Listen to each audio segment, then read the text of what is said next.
Hello friends, welcome to my channel The Lawyer's Room. Please subscribe my channel. एक subscribe का button दिया होगा नीचे, उस पर क्लिक करें। आप सब्सक्राइब कर देंगे, मुझे अच्छा लगेगा। Thank you so much. आज का हमारा टॉपिक है अरेस्ट एंड बेल। ये बहुत इम्पॉर्टेंट टॉपिक है क्योंकि हर इंसान जब भी कोई इशू होता है तो गिरफ़्तारी से डर लगता है और उसको कैसे ज़मानत मिले ये उसको लगता है। तो आज हम बात करेंगे अरेस्ट एंड बेल की। ये सीआरपीसी के थ्रू गवर्नड होता है। This is governed bye CrPC, that is code of criminal procedure. जब भी कोई ऑफेंस होता है आईपीसी के अंडर में तो फिर हमको पुलिस अरेस्ट कर सकती है। अगर ऑफेंस कोई ऐसा ऑफेंस है जो कि बहुत सीरियस ऑफेंस है, जो कि संज्ञेय अपराध है, कॉग्निजेबल ऑफेंस है, तो वो पुलिस जो है वो 41 सीआरपीसी के अंडर हमको बिना कोई वारंट के भी अरेस्ट कर सकती है। और या फिर पुलिस को ऐसा लगता है कि किसी पर्सन ने कोई ऐसा और गैर जमानती ऑफेंस किया है या अपराध किया है तो भी वो हमको सेक्शन 41 के अंडर में गिरफ्तार कर सकती है विदाउट वारंट। अब हम बात करते हैं कि कब उसको वारंट की ज़रूरत होती है। जब ऐसा कोई इशू होता है जिसमें है ना मजिस्ट्रेट या कोर्ट एक पर्सन को अरेस्ट करने का ऑर्डर देता है क्योंकि उसकी ज़रूरत है इन्वेस्टिगेशन में ऑफ ट्रायल, और इन दोनों में इन्वेस्टिगेशन या ट्रायल में उस पर्सन की ज़रूरत होती है, तो कोर्ट फिर उसको अरेस्ट करने के लिए वारंट इशू कर सकता है। जब भी पुलिस आती है और आपको गिरफ़्तार करती है तो एज़ पर सेक्शन 50 सीआरपीसी के थ्रू आप उनसे कारण पूछ सकते हैं, ग्राउंड ऑफ अरेस्ट पूछ सकते हैं, अपना लीगल रिप्रेजेंटेटिव हायर करने के लिए आपको राइट्स दिए हुए हैं कॉन्स्टिट्यूशन ने, तो आप उनसे अपना वकील करने का बोल सकते हैं।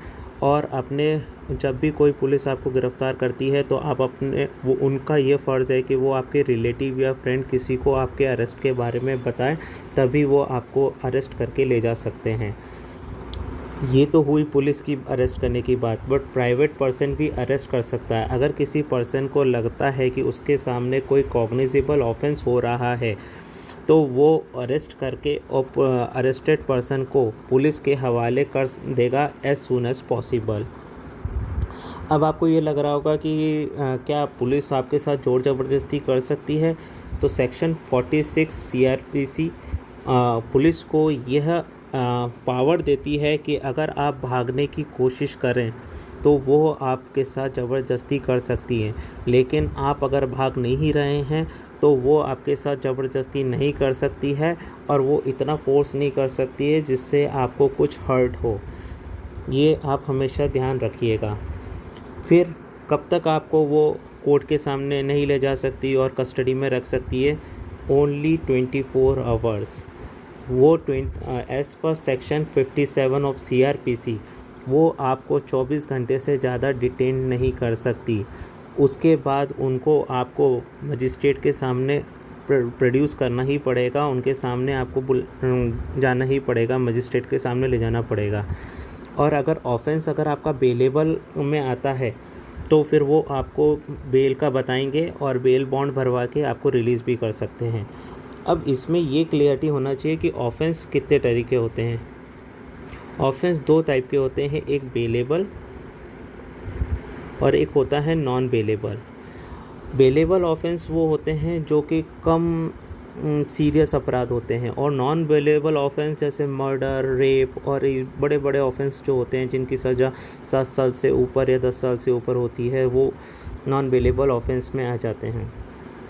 तो बेलेबल ऑफेंस में पुलिस आपको बताएगी कि ये ऑफेंस बेलेबल है और आप बेल ले सकते हैं।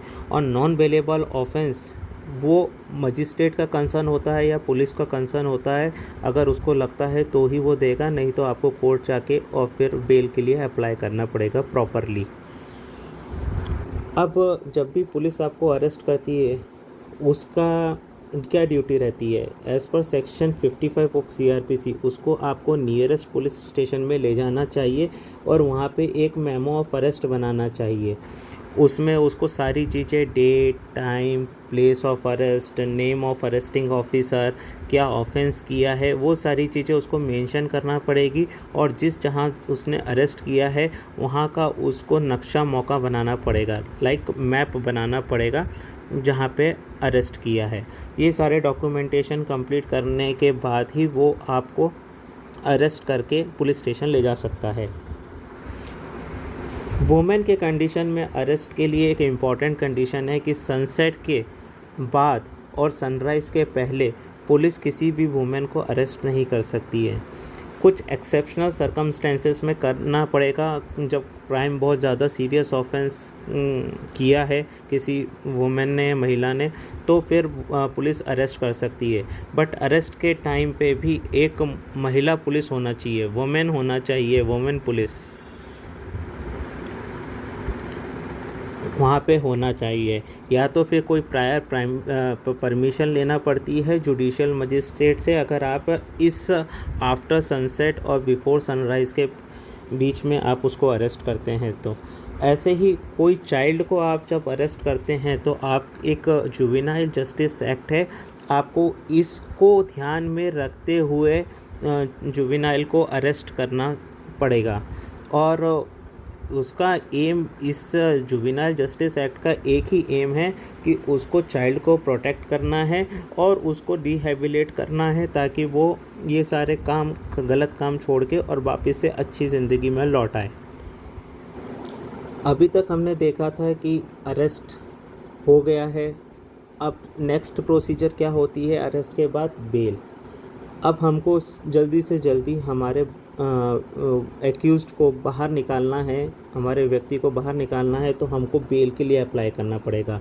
अगर ऑफेंस बेलेबल है, जैसा मैंने बताया था, तो फिर वो पुलिस स्टेशन से ही बेल मिल जाएगी अंडर सेक्शन 436। जो भी पुलिस कस्टडी में होगा उसको पुलिस बताएगी कि आप बेल ले सकते हैं। उसके लिए आपको एक बॉन्ड भरना पड़ेगा, सिक्योरिटी रखना पड़ेगी, और ये भी आपको बोलना पड़ेगा कि आप जब भी ट्रायल होगा आप अपीयरेंस, आप वहाँ पे कोर्ट में आएंगे, ये आपको एश्योर करना पड़ेगा। इसके लिए वो आपके लिए बॉन्ड भी भरवा सकता है और किसी आदमी से वो सिक्योरिटी भी रखवा सकता है, एक कोई अनदर पर्सन से, आपके रिलेटिव से। बट अगर नॉन बेलेबल ऑफेंस है और गंभीर अपराध है तो उसमें आप सेक्शन 436 या तो रेगुलर बेल के लिए लगा सकते हैं, और अगर आपको पकड़ा नहीं है और आपको पकड़ने का डर है कि कोई पुलिस आपको पकड़ लेगी तो आप एंटिसिपेटरी बेल भी लगा सकते हैं 438 में। अब डिस्क्रिशनरी बेल जो होती है वो जो बेल होती है वो नॉन बेलेबल ऑफेंस के लिए ली जाती है, और इसमें जो जज है वो ग्रेविटी देखता है कि कितना सीरियस ऑफेंस है, या पर्सन भाग तो नहीं जाएगा, या कोई इन्वेस्टिगेशन में इंटरफेयर तो नहीं करेगा, या फिर से तो कोई repeat offence, same offence repeat नहीं करेगा।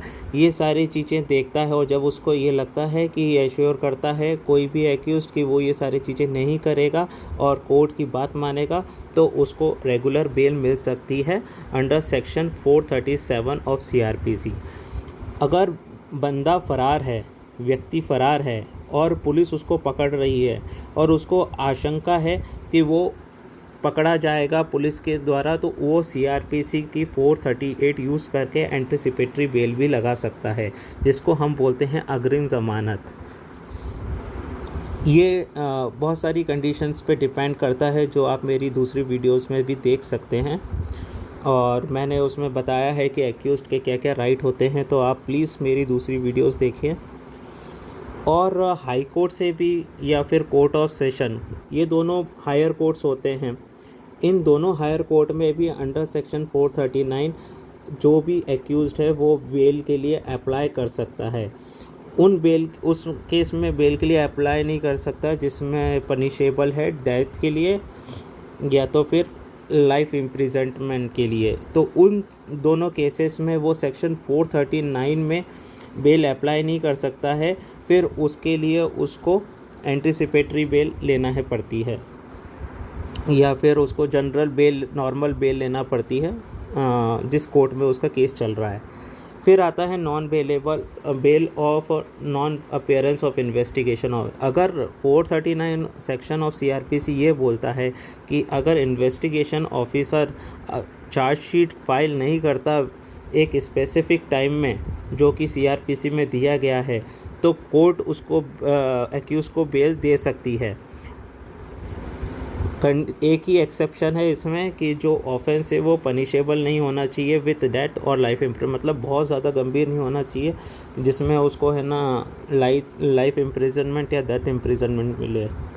बेल की कंडीशन क्या क्या होती है? कोर्ट में इम्पोज सर्टेन कंडीशंस, वो कोर्ट खुद डिसाइड करेगा, ये उसका डिस्क्रिशनरी पावर होता है कि उसको बेल देने के लिए क्या क्या कंडीशन लगाना है। जैसे कि कोई स्पेसिफिक मनी वो आप किससे रखवा सकता है, या फिर आपका पासपोर्ट रखवा सकता है, या बोल सकता है कि आपको हमेशा कोर्ट अटेंड प्रोसीडिंग करना है, या फिर पुलिस में जाके आपको हाजिरी देना है, या फिर आपको दूसरे विटनेसेस से ना कांटेक्ट नहीं करना है।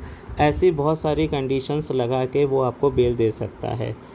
और ये कब अपन बेल के लिए अप्लाई कर सकते हैं? एज़ पर सेक्शन 167 हम लोग अगर कोई इन्वेस्टिगेशन कंप्लीट नहीं होती है 24 घंटे के अंदर और पनिशेबल ऑफेंस है 10 साल से कम का, तो हम तुरंत अप्लाई कर सकते हैं। और अगर 10 साल से ऊपर का है तो 15 दिन के बाद हम बेल के लिए अप्लाई कर सकते हैं।